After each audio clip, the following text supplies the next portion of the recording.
Ariful match জিতলেন, তবে 94 সেঞ্চুরির আক্ষেপ আছে কিনা সেটা একটু শুনি। না, অবশ্যই সেঞ্চুরির আক্ষেপ আছে, বাট এটা নিয়ে পড়ে থাকলে হবে না। বাট ম্যাচ জিতেছি, এই জন্য আর কি আল্লাহর রহমতে ভালো লাগতেছে। টার্গেট ছিল যে যেভাবে টিমটাকে জেতাতে পারি আর কি। তো end of the day match জিততে পারছি, সো ওই দিক থেকে আল্লাহর রহমতে খুব ভালো লাগতেছে। আরিফুলের বড় বড় সব ছক্কার রহস্য কি? না, রহস্য নাই, জাস্ট আমার নিজের প্রতি বিশ্বাস যে আমি পারি, আমি পারবো ইনশাল্লাহ। কারণ দেখেন যে বিশ্বাস না থাকলে আসলে আলটিমেটলি আপনি কখনোই পারবেন না। তো আমার অলওয়েজ আমি যখন ব্যাটিংয়ে নামি, যখন আমার টার্গেট থাকে যে যদি বিগ টোটাল হয় অবশ্যই 6 মেরে খেলা জিততে হবে বা 6 মেরে শেষ করতে হবে, মানে রান রেট বাড়াতে হবে। তো ওই জন্য আমি চেষ্টা করি যেন আমি প্রতি ওভারে একটা দুটো করে বড় শট খেলতে পারি। তো ওই দিক থেকে আল্লাহর মতো হয়েছে আলহামদুলিল্লাহ। আচ্ছা, বোর্ডে যখন অপোনেন্ট 200-র বেশি রান করেছিল তখন ওই ইনিংস ব্রেকে আপনাদের প্ল্যান কি ছিল বা আপনার প্ল্যানটা কি ছিল সেটা একটু শুনতে চাচ্ছি। না, আমার আলটিমেটলি প্ল্যান ছিল যে আমি মানে যতদূর খেলতে পারি মানে আমার কাছে বিশ্বাস ছিল যে আমি যদি শেষ পর্যন্ত খেলতে পারি এই খেলা আমি শেষ করে আসতে পারবো। তো টার্গেট ছিল এটাই যে আমি কতক্ষণ ব্যাটিং করতে পারি উইকেটে, যেহেতু শর্ট ফরম্যাট খেলা প্রতি ওভারে একটা দুটো করে বাউন্ডারি লাগবে।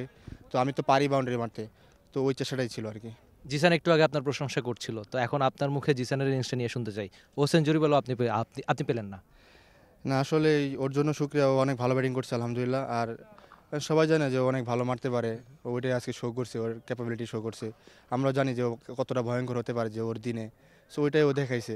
দ্যাটস ইট, ও তো ছোটো থেকে চিনি, আমি জানি যে ও কেমন ব্যাটিং করে। আচ্ছা, আপনাদের বন্ডিংটা নিয়ে আমি একটু শুনতে চাচ্ছিলাম।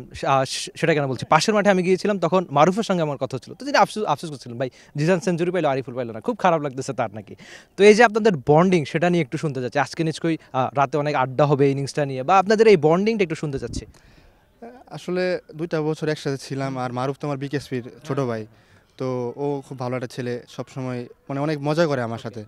তো অবশ্যই যারা মানে বড় ভাইয়ের সাথে মজা করতে পারে তারা অলওয়েজ ফ্রি হয় বড় ভাইয়ের সাথে। তো ও আমার সাথে অনেক ফ্রি আর কি, ছোট ভাই বাট বন্ধুর মতো আর কি। ওই জন্যই হয়তো বা ও আক্ষেপ করছে, কারণ ও চায় যে আমরা সবাই ভালো খেলি, আর আমরাও চাই যে ও ভালো খেলুক। সো ওই জন্য সবাই সবার জন্য দোয়া করে, জাস্ট এই জন্যই আর কি আক্ষেপটা। তো আরিফুলের এই টুর্নামেন্টের গোলটা কি? শুরুটা দারুণভাবে হলো, আপনার হাতে একটা ট্রফি, তো নিশ্চয়ই আপনার গোলটা কি নেক্সট? না, আমার গোল খুব বড় না, মানে আমার চেষ্টা থাকবে যে যত দূর কন্টিনিউ করা যায়, মানে প্রতিটা ম্যাচ যেন টিমকে সাপোর্ট করতে পারি, টিমের জন্য কন্ট্রিবিউট করতে পারি। ইনশাল্লাহ শেষ শেষ পর্যন্ত দেখা যাবে যে কী হয়, বাট চেষ্টা আছে যে প্রতিটা ম্যাচে টিমকে যেন ব্যাটে বলে ভালো মানে করতে পারি, সাপোর্ট করতে পারি ইনশাল্লাহ। থ্যাংক ইউ সো মাচ, আপনার জন্য শুভকামনা। এমন ট্রফি আপনার হাতে আরও অনেক বেশি উঠুক। Best of luck Ariful.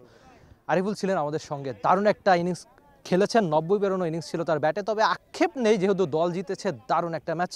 নিশ্চয়ই টুর্নামেন্টটা তার দারুণভাবে শুরু হলো, চাইবেন বড় রান করতে আরও অনেক বেশি, আর ম্যান অফ দ্য ম্যাচ দিয়ে যা শুরু হয়, তিনি নিশ্চয়ই চাইবেন হাতে এমনগুলো ট্রফি আরও বারবার উঠাতে। পারবে কি Ariful? Rifat Emil, T Sports, Sylhet. For more updates, subscribe to our YouTube channel and click on the bell icon. Follow us on Facebook and Instagram. Download T-Sports app to enjoy exciting games and highlights. Visit tsports.com.